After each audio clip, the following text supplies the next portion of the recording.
Going farther, making progress, always advancing. I'm Matt Tate, CEO of Mantech. Here, we never stand still.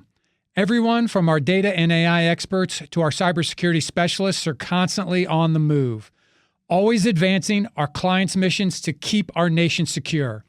It's not enough to keep up with technology. You've got to stay ahead of it. And at Mantech, we're miles ahead. See how at wearemantech.com. I'm Ben Watson, and welcome to Defense One Radio.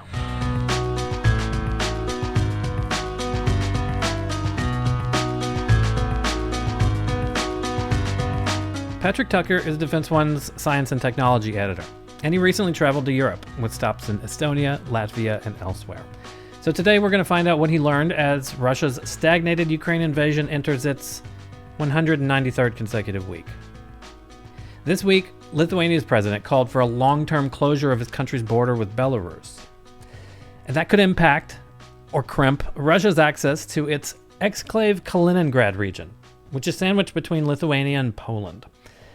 Kaliningrad's location has been key to alleged Russian GPS scrambling operations that have affected many flights by top European officials. Well, in the meantime, Russian officials also appear to be setting conditions to justify further militarization and full-scale mobilization of Russian society. That's what analysts at the Washington-based Institute for the Study of War wrote Tuesday evening. A separate ISW report this week stressed that even though the current Russian military is highly degraded after months of combat in Ukraine, it's still very much a threat to Europe, especially since, of course, Moscow is sitting on a huge nuclear weapons stockpile. And it's certainly not averse to the occasional nuclear scare tactic, as its leader Vladimir Putin showed this week when he claimed Russia's experimental nuclear cruise missile flew for 9,000 miles or so over the course of a 15-hour flight last week. So Russia still occupies about a fifth of Ukraine, and that estimate has largely stayed around the 20% mark for almost the entirety of this drawn-out invasion. We called it Putin's Long War in a podcast back in March 2022, and it still looks that way today. Now, over the past few months, Russia has flown numerous drones into the airspace of several European countries, and that's kind of maybe the more notable difference or change or escalation that's happened lately. And those drone flights have prompted discussions of a new approach to aerial defense for the European Union and countries like Sweden, Finland, Poland, Latvia, and Lithuania, and Estonia. All right, Patrick, I tried to be efficient, and I'm sure Ukrainians would insist I missed like a ton of developments, but is that a suitable enough overview to get us started? Yeah, no, I think that's absolutely right. That's what's going on. But in addition to that, you have the phenomenon of increasing security concerns around the European Union about changing security guarantees coming out of Washington, D.C., and uncertainty about how to manage that and what sort of relationship with Washington is going to exist in the future, because there seems to be uncertainty within the mind of the executive branch about what that means. It seems to change sort of moment by moment depending on circumstances, and that is either a tactic or a strategy, depending. But this is prompting a lot of new discussions within Europe, and also kind of a change of heart on a change of momentum, really, where you have Eastern European groups, Estonia, Lithuania, Latvia, the Baltics, Poland, who have long been kind of the bead club within the larger sort of NATO construct, with the big players always being France and Germany particularly, always sort of more risk-averse approach. Now momentum is shifting much more towards the influence of the Eastern Europeans, precisely because, as you point out, there's this new hybrid war effort that Vladimir Putin is becoming more and more bold about, at the same time as this sort of wavering by the Trump administration in terms of how much to give Ukraine, how much U.S. force presence to retain. Right now, that's correlational, but there might be a causal link too. You might have discussions about U.S. security guarantee diminishment happening at the same time as these increased Russian hybrid attacks. Either way, what Europe is doing now is having a very urgent series of conversations about what to do about it.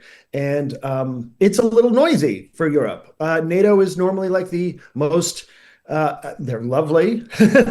One does love to go to Brussels, but they are pretty good at not being newsy. And NATO officials are pretty good at getting in front of podiums and making it feel like NATO, like all of these 30 member states are nothing but one big happy family. And now you're beginning to see real disagreements surface on real issues. And it's kind of overdue.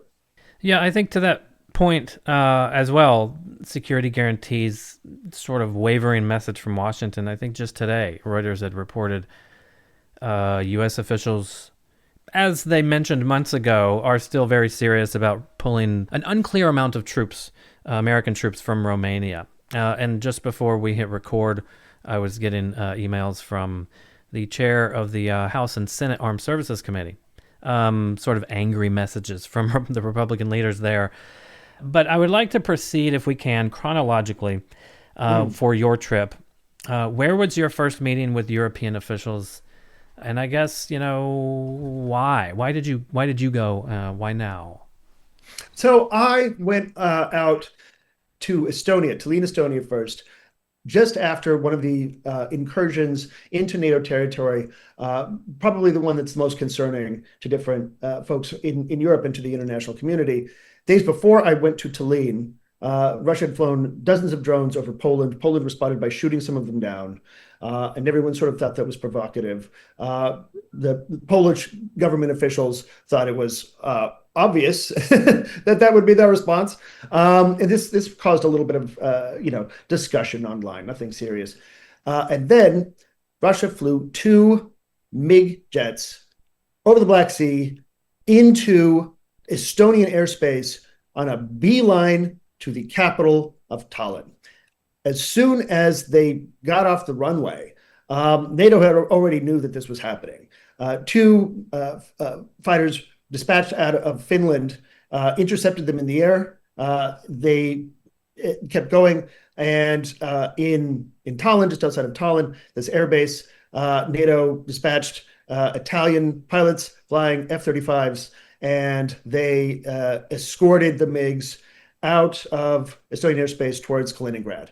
And so this meeting with different members of the Estonian defense establishment and a lot of the kind of really cool startup players in the Estonian defense startup scene happened just right after that. I got to go to the airbase and talk with a couple of the Italian pilots about this, which is, this is kind of like a weird Tom Clancy type of cinematic, like World War III opening scene.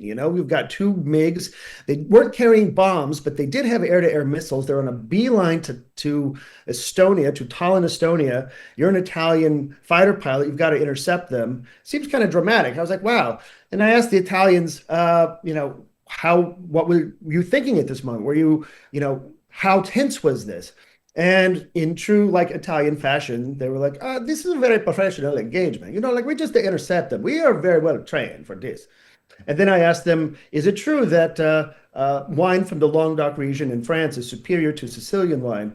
To which they responded, no, this is a matter of greater concern because this is absolutely untrue, absolutely nonsense. So they were very cool about it. They're like, this happens. This is normal all the time. This is professional engagement. I wish I was back in Italy, but here I am in Estonia, and I love it here too. It's great. Now, met with the defense minister of Estonia. His message was, we need to talk about this more. And Estonia's situation, I think, really gives good light to what these sort of tensions are like. Estonia is incredibly aggressive on issues like everyone in NATO needs to get up to 5%. They're moving towards it real fast.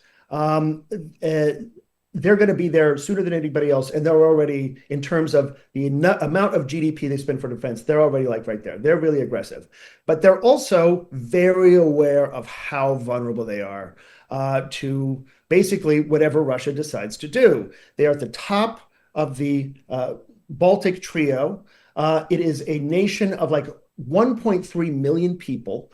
Just 300,000 people live in the capital, Tallinn, but it is like the Silicon Valley of Europe, not just Eastern Europe, really of Europe.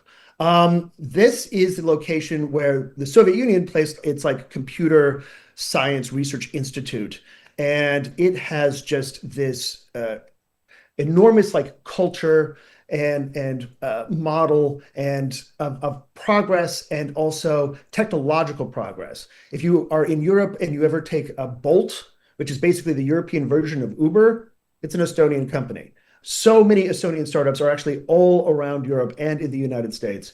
Little tiny country, 300,000 people live in Tallinn. It's like the number of Michelin star restaurants in just this cute little downtown is crazy. And I asked somebody, why is this? And they're like, hey, we were occupied for a long time by Swedes and by the Soviets and by the Russians. And so we never had national cuisine, so we're just making one now. And this is the entire spirit of this place. After this MiG incursion, they called it Article 4. But in Article 4 is sort of like that's the cry for help. Kind of literally, we all have to get together. We have to talk about how serious this is. We have to have like some sort of game plan. This is the same thing that's coming out of Poland. This is the same thing that's coming out of Lithuania and Latvia, is that we need to invest immediately in a lot of new technologies that are matching this particular moment. Just having big radar systems that were made to watch missiles and jets is not suitable for this. We are now in a hybrid war. We have to actually create a barricade that speaks to what these new things are, the threat that they pose, so that we can't call in Article 4 every week. Hanno Pavkur, the defense minister of Estonia, was also very realistic about this. They don't think that Russia is about to send, a new First Army Tank Brigade over the border like tomorrow. The point of all of this, and this is something I hear uniformly from European military officials, is to cause these arguments. It is to cause some exhaustion. It is to increase the number of times where fighter jets have to scramble. It is to provoke online social media arguments, sometimes between very high-ranking officials, about whether something should be shot down or not. It is to create an increasing sense of distress and unease and fatigue. So then you just become more and more soft. Whether you're the European population, whether you're the US population that's watching this in the news, the more he can make your life like that, the more he can just keep this annoying stuff happening, the more likely you are to just soften and one day give him a little concession so that it'll all stop. Estonia is very aware that that is what he's doing. And this drone wall idea speaks specifically to counter that strategy, not just to, because they could shoot down all of these drones with different surface-to-air missiles, but that's going to be expensive. And that's another way that Putin wages the war of attrition, which is basically just annoying the crap out of your adversary until they give up. You mentioned this drone wall. I haven't researched to see what its actual components are insofar as they've been sort of stated. Drone wall sounds to me initially like maybe not the best name. Is it a wall against drones, or is it drones that are forming a wall against objects? I don't know. Anyway, so what? Well, but the thing is, Ben, that's why it's the best name, because it actually is both. It is provocative, and it is actually both those things. That is how you drone wall. It is a verb too. It's not just a noun. They're going to drone wall, I love it. I'm a huge fan. As soon as I heard they were making this, I'm like, I'm not exactly even sure what that is. And yet my imagination now leaps with curiosity. It calls to mind your reporting on war balls, which similarly, but different topic. Anyway, carry on. War balls. I don't know. Hey man, I got to give those guys a call, because I think, we've got a new OSD that might be open to some business there. The other thing that I did while I was in Estonia for a little bit is I just talked to just wide members of the new Estonian startup defense community. So here's the thing. We're talking a little bit about NATO. NATO is now going to increase. This is something they agreed to this summer. Every NATO member has agreed to move towards 5% of their GDP going towards defense by the year 2029, up from depending on the country, Estonia is already above 3%. Spain is nowhere near it. Everyone's going to move up to that. Everyone has agreed. There's a little bit of wiggle room in terms of what you're calling defense, which is something to accommodate the Germans, because the Germans would really like to have things like rail construction and road construction and other pieces of infrastructure count towards defense, which is sort of true, because in order to get stuff from the western portion of NATO and like Ramstein and all of these other places where there's a bunch of stuff to the eastern part, you need rail, you need roads. When you look at Estonia and some of these other countries, these are nations that never had a real defense industry because they were part of the Soviet Union and then they weren't. So now what you are seeing is the emergence of a completely new defense industry. And these guys are going to be really challenging. Basically, a lot of these contractors in Virginia, whose names are all famous that we associate with the U.S. defense establishment post-World War II, these guys are unencumbered by sustainment contracts or sunk costs or big pieces of infrastructure. They are out of the gate running. And this is a real opportunity for them to create something that's going to drive military technology into the future. So I had a chance to meet with just a ton of them. It was absolutely fascinating. Then I went to Riga in Latvia, and that was where there was the NATO Military Committee. And I got some sideline with some military officials to talk about how they're thinking of this whole, the drone wall, and how to build it, as it were, but also how to think about a concept of operations that everyone understands for these increasing incursions, for this attrition thing, how to build some consensus where there is, but also come to consensus about where there's not going to be consensus. It's very complex. Individual nations have their own laws, their own policies. They're in their own position when it comes to whether or not to shoot at Russian stuff in the sky. So Estonia, for instance, is very aggressive, very vigilant of the Russian threat. But their calculation about whether to shoot at a Russian in the sky, especially if it's a manned aircraft, is going to be one that is aware of the fact that they're a nation of 1.3 million people and they don't have an enormous defense industry or military.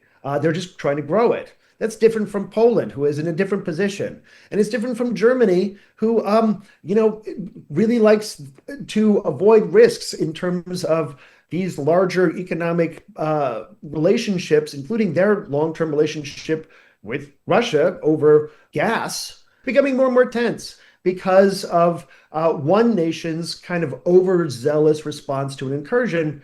And so, what is the definition of overzealous? So the military committee was premised on this, making sure everybody at least is on the same page about what they can all agree to do when this is happening and what they can't.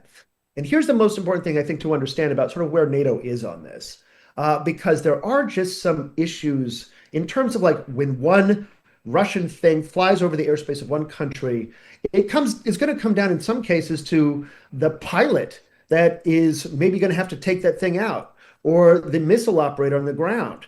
It's going to be really sort of incident by incident, and that does lead to fatigue. But what prohibits, what gives everybody in NATO a much bigger sense of calm, of reassurance that they know what's going on, is what happened over Estonia, where NATO knew, because of intelligence, because of sensors, because of new methods of intelligence sharing, they knew as soon as those jets took off that they weren't carrying bombs. And had they been carrying bombs, you had a whole different discussion. That gave the Estonians confidence to escort them, but not shoot them down. And so that means if everybody can come on board, developing new technologies, buying new stuff, and also new tactics for sharing information about what is happening before it happens, what these incursions are looking like, where they come from, building out a structure to collect intelligence on that, then that serves everybody and it reduces all these tense little arguments, because now you're able to understand you're no longer playing surprise or catch up when this little stuff happens. Now you're in the OODA loop. These days, the biggest threat is one we can't see: cyber attacks. I'm Matt Tate, CEO of Mantech. The key to protecting our country from these malicious attacks is to stay ahead of them. And no one does that better than the cybersecurity experts at Mantech. Dedicated, committed, relentless. We use the most advanced technology to prepare and protect, deter and defend, and respond to dominate the cyber battle space. all before cyber bad guys even see us coming. Learn more at wearemantech.com. What do you expect next? Like, what is the next step on the drone wall as far as we understand? Or is this basically, listen, everybody, we need to have 9 months of conversations amongst yourselves, and then we will meet back at the next NATO summit and see where we are, or I don't know, EU summit or whatever. Yeah. What do you understand for what's next? Well, I mean, that speaks to a very complicated topic, which is the unique nature of EU-wide and NATO member-wide defense purchasing versus the way the US purchases things. And so to simplify it, if you will allow me a crude analogy, imagine that you're visiting with your siblings, you're visiting dad for Christmas, and it's Christmas Eve, and you're going out to dinner, and dad's going to pick up the check, but he's also going to complain about what everybody ordered and that it costs too much. And he's going to complain that he has to pick up the check, but dad's going to pick up the check. And that's just what happens every Christmas Eve. That is the United States of America method for purchasing defense goods. Europe is like, oh man, have you ever gone to a brunch with a bunch of like people you've known a long time? You've got different personalities. How are you going to pay for this thing with 30 different people? But the menu is a bunch of stuff that's shared, and it's going to work out better if you share some things, but there's also some things that are a la carte. And so now everybody has to know each other well enough to have a discussion about what are the shared things we should get. And if somebody doesn't want the shared thing, should they be obliged to pay for it? And everyone agrees, yeah, you should be, because it's a shared thing, even if you don't want it. But we also shouldn't get shared things that aren't good for everyone. So welcome to NATO. They have found a polite way to have that discussion within NATO for a very long time in order for everyone to continue to enjoy their brunch, which is a thing that they love to do in Europe. And frankly, I don't blame them, because I would if I could. I love a 3-hour lunch too, man. Now, but here's what has happened. Everybody at the table, at the European brunch table, has been told by text that someone is coming that they don't like, and they're going to kill them. So now they're trying to figure this out a little bit faster. They've got to hit the check, and now they have to actually understand what's going on. So the drone wall is sort of the same thing. You have an awareness emerging from Eastern European partners, Estonia, Lithuania, Latvia, Poland, to a certain extent, new Scandinavian partners, Finland, Sweden, Denmark is becoming more and more sort of aggressive on this, that what everyone in the EU needs to do is move out really quickly on new sensor technologies that are specific to drone stuff and new air defense systems that aren't like shooting a PAC-3 missile at a crap Shahed Iranian drone deployed by Russia. You have them pushing really hard to buy new things and make new things relevant to this moment.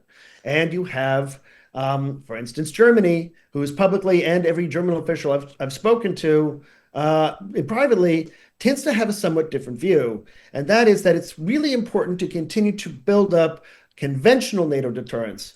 And what we mean by the conventional NATO deterrence is, does it have an auto transmission? If you don't have mechanized brigade elements, then I don't think you're going to do much deterring. And of course, the German economy makes a lot of car parts. So really, we shouldn't be putting all our eggs into the basket of the drone wall, when the drone wall maybe does not need transmission. If it does not need auto transmission, we should make sure that we can still afford those too. And what has happened is the Germans are finally figuring out, kind of kicking and screaming a little bit, that we still need to build up conventional military deterrence, but now we really have to have one fund at least to allow countries to develop on their own this technology. So the EU has agreed to like 156 billion euro fund for this initiative. And the way it works is different countries can borrow from that fund. They will borrow from that fund to create or fund the little companies within their countries that are really good at figuring out this drone stuff. We'll get to those in a minute.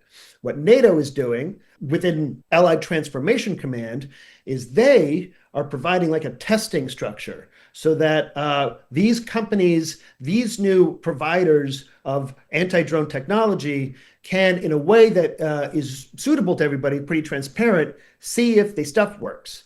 That's going to allow every country at that table, at that brunch table, to know that the stuff that they're buying is good for drones. And you just have to hope that everyone continues to realize that this war of this hybrid war that Putin is launching, it really is directed at everybody. And as often as you can, if you can defeat or predict these incursions, reduce the tension, then that is a winning strategy for everyone, including Germany.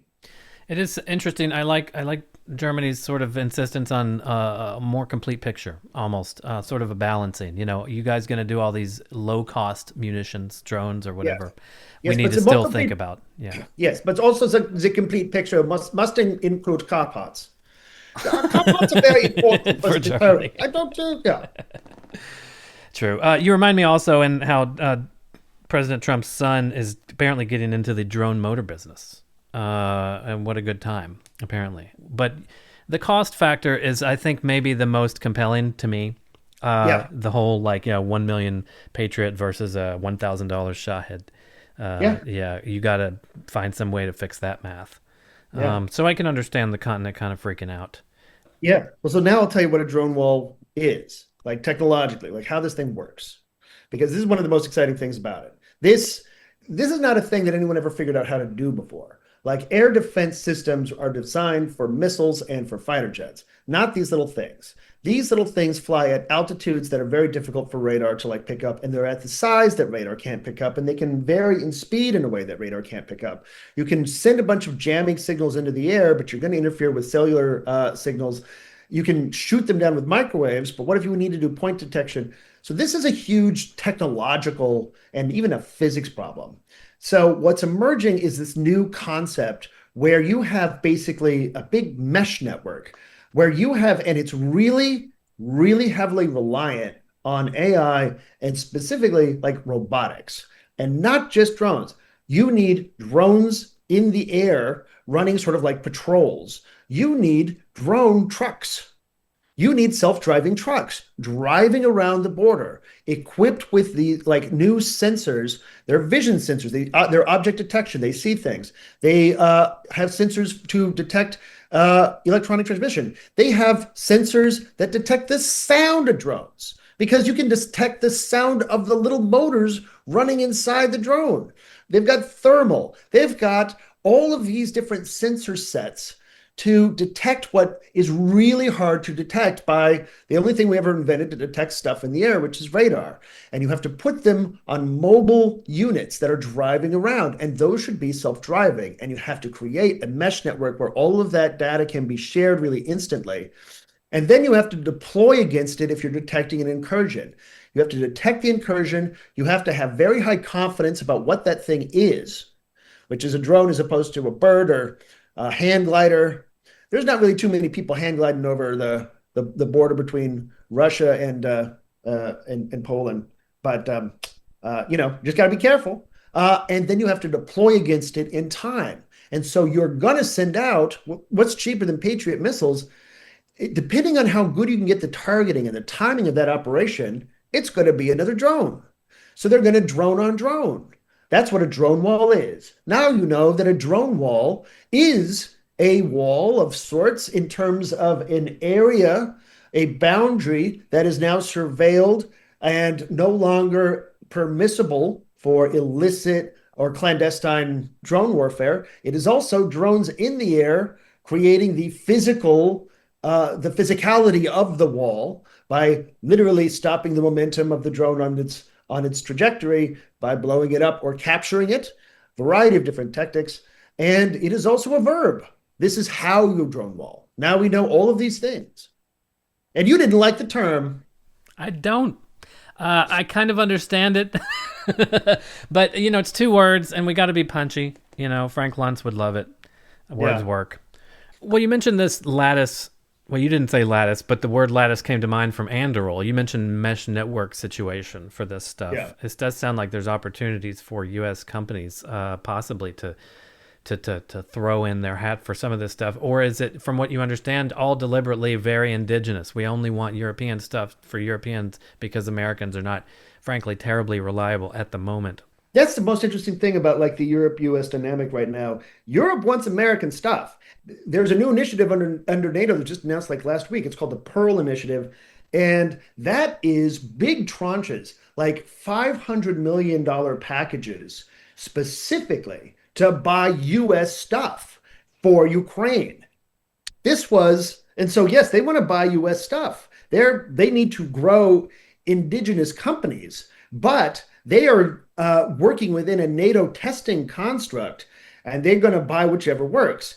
More important, this is the thing that, like, this is part of the reason they're having this discussion. More important than growing your own indigenous defense industry, which has always been kind of the main thing that, NATO kind of did, because there hasn't been wars.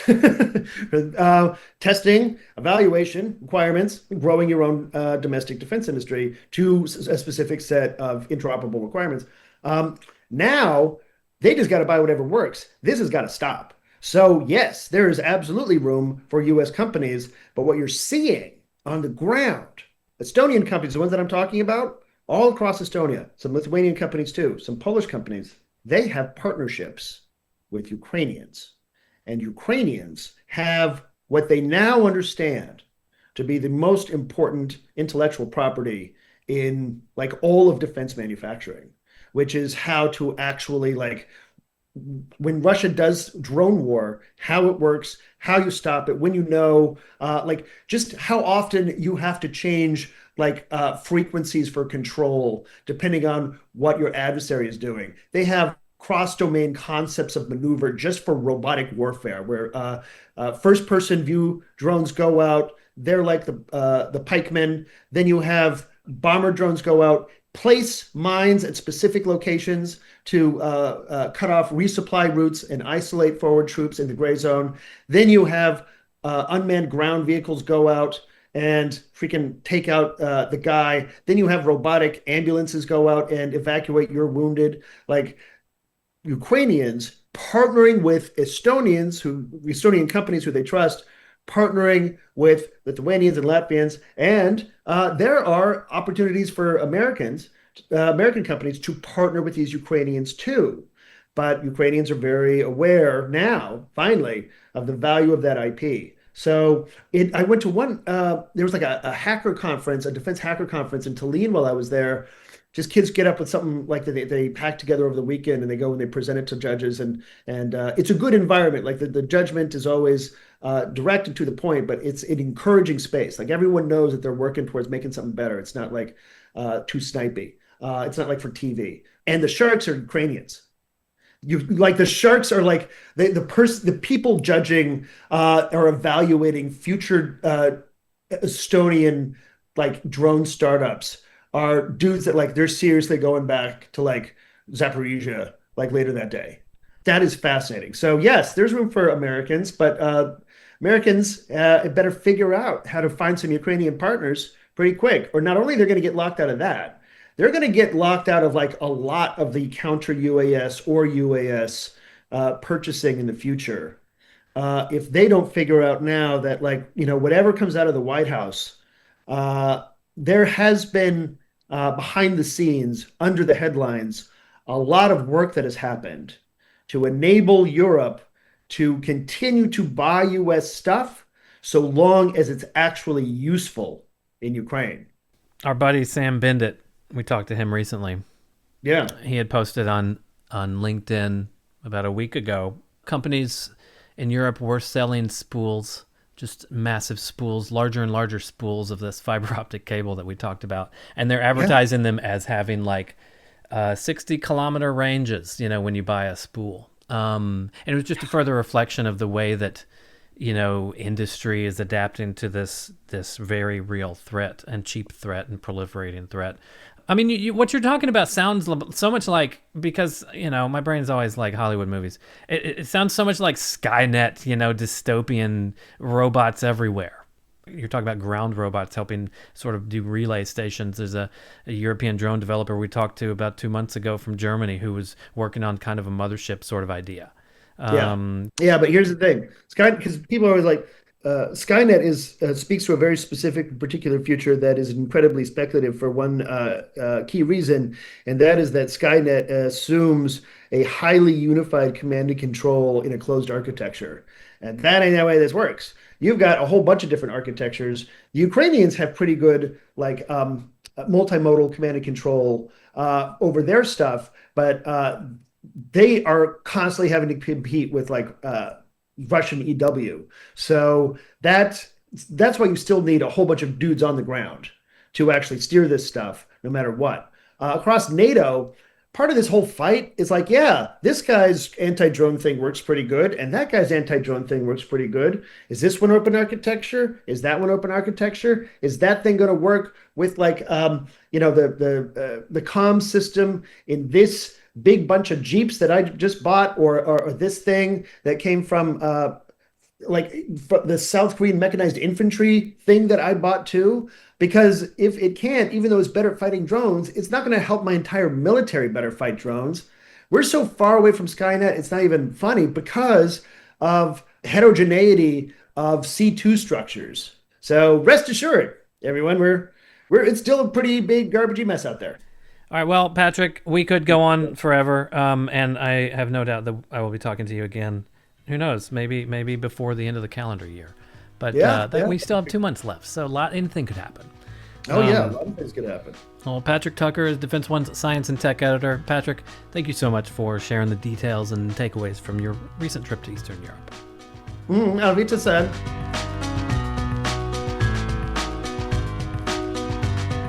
Well, that's it for us this episode. Thanks for listening, and until next time. Artificial intelligence. It's pretty amazing stuff. Sometimes AI makes it hard to tell what's real and what's not. I'm Matt Tate, CEO of Mantech. What is real is that AI is revolutionizing everything from data to cybersecurity. At Mantech, we're prepared for those real challenges every day. We apply the highest standards of trust, security, and yes, intelligence to our AI, always advancing our clients' missions to keep the nation secure for real. Visit wearemantech.com.